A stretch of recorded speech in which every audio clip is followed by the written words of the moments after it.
Let me tell you something we don't hear often enough.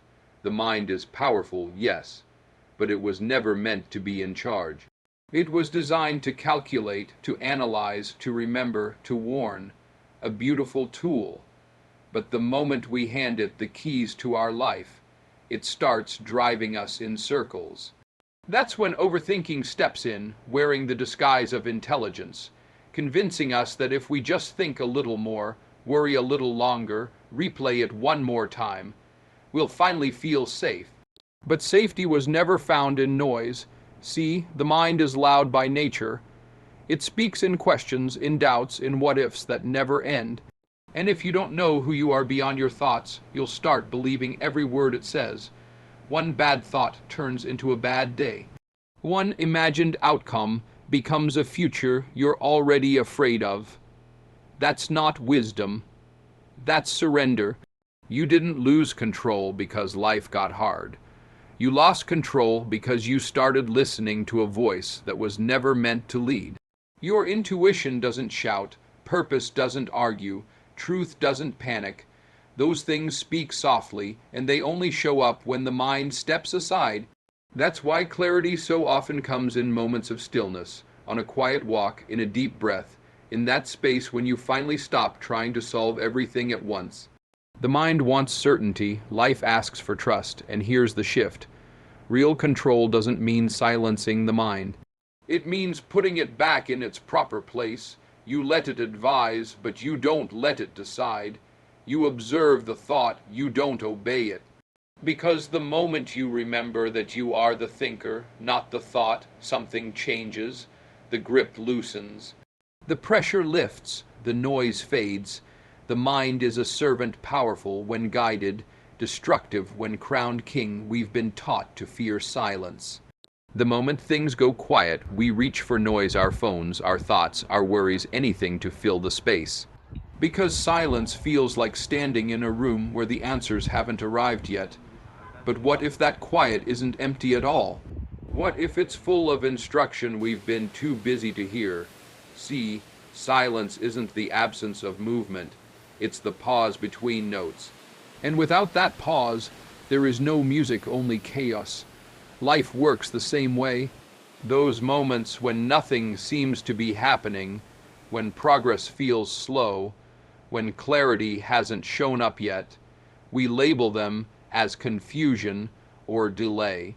But more often than not, that's life recalibrating you. That's the universe asking you to breathe before you move. The mind hates silence because silence takes away its control. When things get quiet, there's no problem to solve, no future to predict, no past to replay. And that's uncomfortable if you've built your identity around thinking your way out of everything. But growth doesn't always arrive with instructions. Sometimes it arrives disguised as stillness, waiting to see if you'll trust it. Think about it. Your deepest realizations didn't come when you were rushing. They came when you slowed down, when you stopped arguing with life and started listening. Silence has a way of revealing what noise hides. Actually, most technologies matters.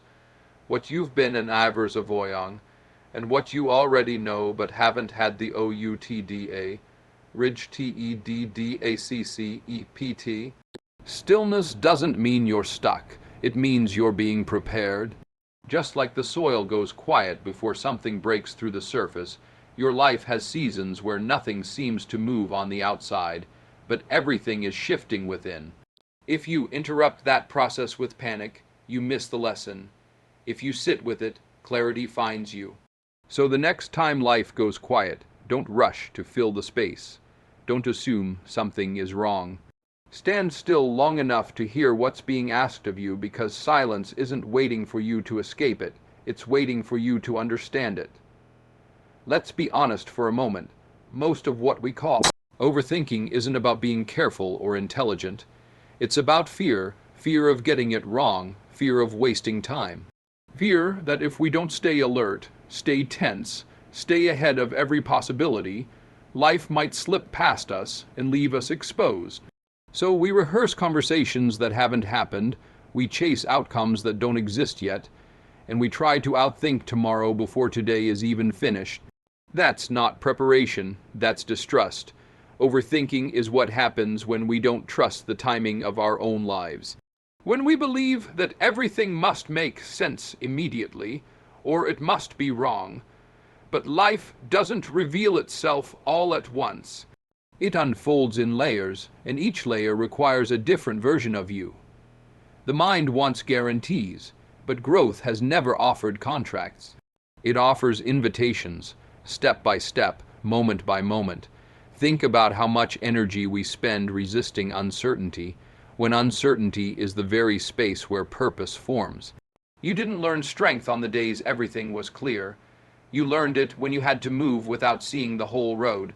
That's where faith is built. Not faith in outcomes, but faith in your ability to walk through whatever comes next. When you trust the journey, you stop trying to control every turn.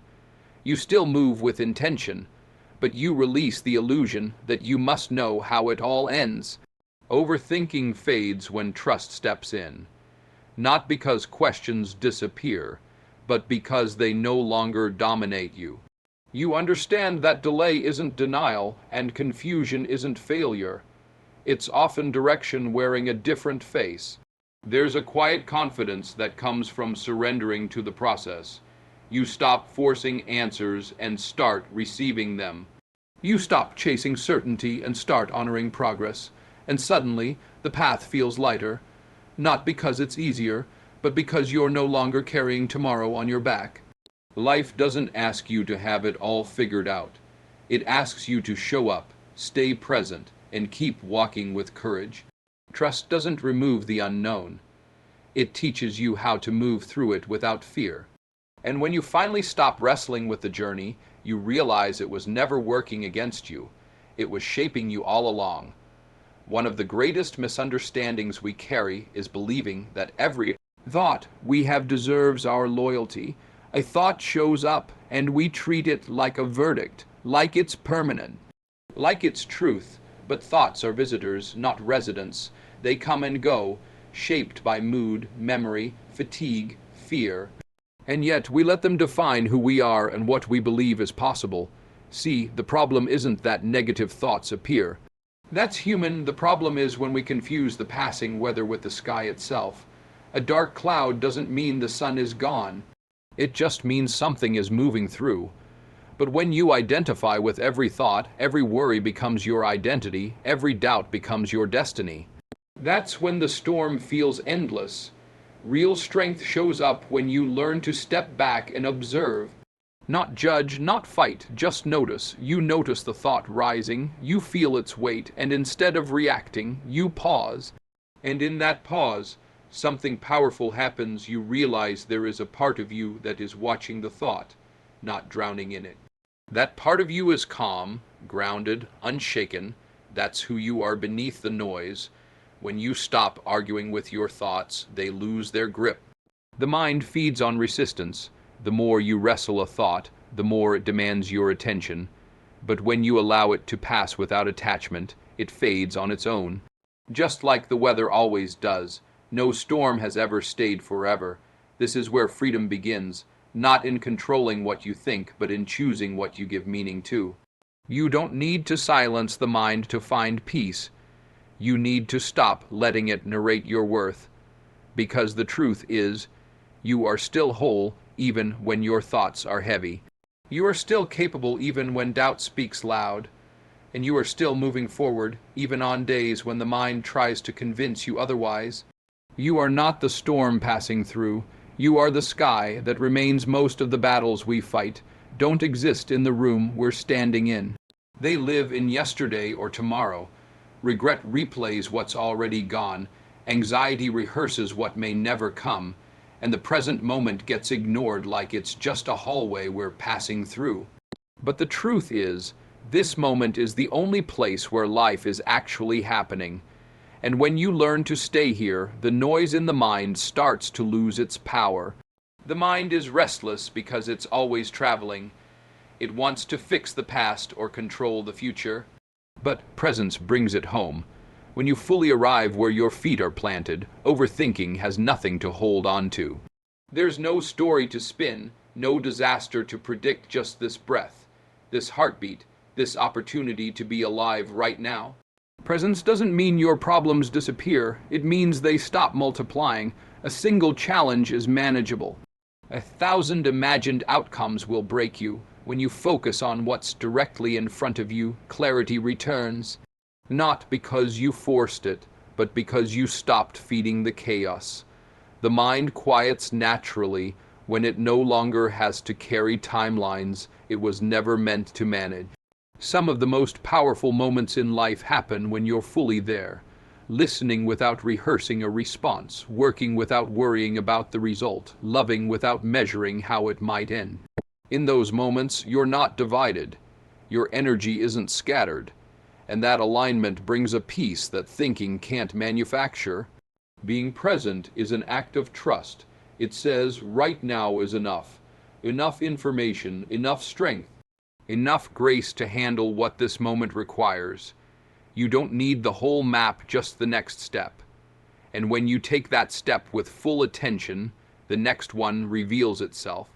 Overthinking fades when attention deepens, not because you tried to stop your thoughts, but because you gave your awareness somewhere real to rest.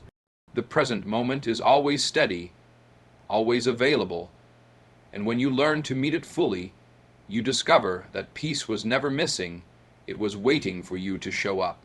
Be where you are, and the mind will finally learn to follow. There comes a moment in every life when holding on starts to cost more than letting go. We tighten our grip because we think control is strength.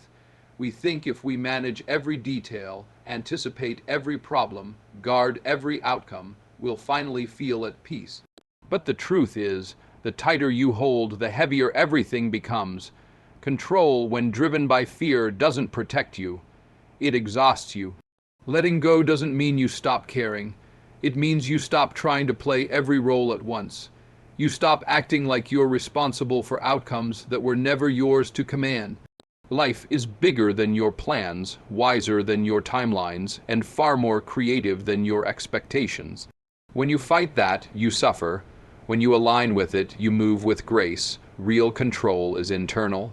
It's choosing how you respond when things don't go your way. It's deciding not to let one moment define your worth, one setback steal your confidence, one delay convince you you've failed. When you release the need to force results, you gain something far more powerful: clarity, resilience, peace. There's a rhythm to life, and when you're constantly pushing against it, you lose your balance. But when you learn to trust the flow, you stop stumbling over every twist in the road. You understand that some doors close to redirect you, not reject you. Some pauses are protection. Some endings are answers to prayers you whispered a long time ago. Letting go requires courage.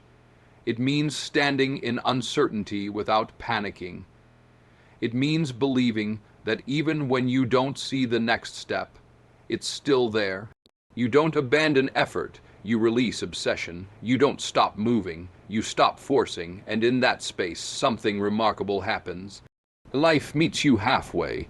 The mind quiets when it realizes it doesn't have to carry the weight of the universe. The heart steadies when it remembers it was built for trust, not control. And suddenly, the struggle softens.